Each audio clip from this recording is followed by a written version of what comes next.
tɔgɔ ye Yakuba Dambele. Ne ye parent d'élève ka secrétaire général de ye. U ka grève nin kabini n'a bɛ daminɛ tuma min na anw b'a la. C'est a bɛ caman ɲɛna k'a fɔ ko parent d'élève tɛ kɛ impliqué alors que depuis grève don fɔlɔ la depuis janvier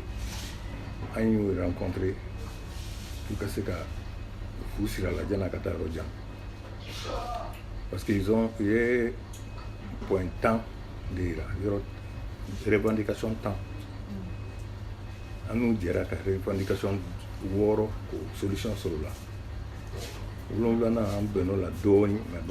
mais revendication 3 bɛ yen olu ma se ka ɲɛnabɔ alors que anw taara ministre ma siɲɛ 3 ani ministre bɛ kuma ni problème na enseignants yɛrɛ le syndicat du 15 octobre u faralen don ɲɔgɔn kan an n'olu fana ye ɲɔgɔn ye plusieurs fois ni problème na mais an ma se ka bɛn point 3 nin na an yɛrɛ de y'a décidé sa comme ministre ma fɛn an yɛrɛ y'a décidé ka taa premier ministre yɛrɛ fɛ yen ka taa problème ɲɛfɔ premier ministre an taara problème ɲɛfɔ yen bon mais an b'o fɛn kɔnɔ la parce que an taara don min na o dugusɛjɛ de tun kan ka grève wuli quoi donc u ye grève wuli quoi kan ko syndicaliste ma école karamɔgɔw ma an bɛ aw dɛmɛ aw ka da anw na an parent d'élève la an b'aw dɛmɛ a ka kɛlɛ la u dara n na k'u bɛ tugu an kɔ donc an taara ministre fɛ yen nɔ an y'a ɲɛfɔ ministre fana ko an ma vraiment ale bɛ se ka point 3 nin a bɛ se ka an dɛmɛ sinon ale kelen tɛ se k'a ɲɛnabɔ parce que point nin kelen bɛ ministère 3 de bɛ se k'o ɲɛnabɔ o de y'a kɛra an takun ye primature la premier ministre fɛ yen pour ka se k'u 3 fara ɲɔgɔn kan an ka se ka solution sɔrɔ a la an bɛ min ɲini u fɛ dɔrɔn vraiment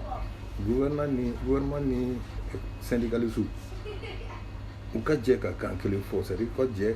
dɔ ka dɔ bila pour que vraiment an denw ka se ka taa classe kɔnɔ parce que denmisɛnninw Mali la bi denmisɛnninw tɛ ka kalan an yɛrɛ mana wuli ko kalan tɛ denmisɛnninw na nin bɛɛ bɛ dɔ bɔ denmisɛnninw ka kalan na kalan depuis janvier denmisɛnninw ma kalan examen mana se nin na sisan nɔ a bɛ kɛ année blanche de ye parce que kalan tɛ ka kɛ o de la an b'a ɲini école maître fɛ vraiment u k'u jija ka ko bɛɛ kɛ pour ka se ka fɛn dɔw bila pour que an ka denmisɛnninw ka se ka kalan mais gouvernement fana kan ka o yɔrɔ faamuya pour ka fɛn dɔ bila école karamɔgɔw ye anw ye fédération nationale des parents d'élèves de ye c'est à dire que c'est comme ni parents d'élèves bɛɛ farala ɲɔgɔn kan ka bureau sigi o bureau kulu an b'o bureau kulu la bon ne ye o bureau kulu ɲɛmɔgɔ dɔ ye hali région na an ka bureau bɛ région na olu bɛ information di an ma u bɛ s'u ma hali yan nɔ hali kunun dɔw sera an ma an ye min ni min kɛ an y'o de ɲɛf'u ɲɛna an ye min ni min kɛ an y'o de an n'a pas baissé les bras parce que an bɛ o ko kan hali sini an bɛ taa dɔw la tuguni les enfants o de ye an ka sini ɲɛsigi ye n'u ma kalan an ka sini ɲɛsigi tiɲɛnen don a ko selen bɛ degun yɔrɔ ma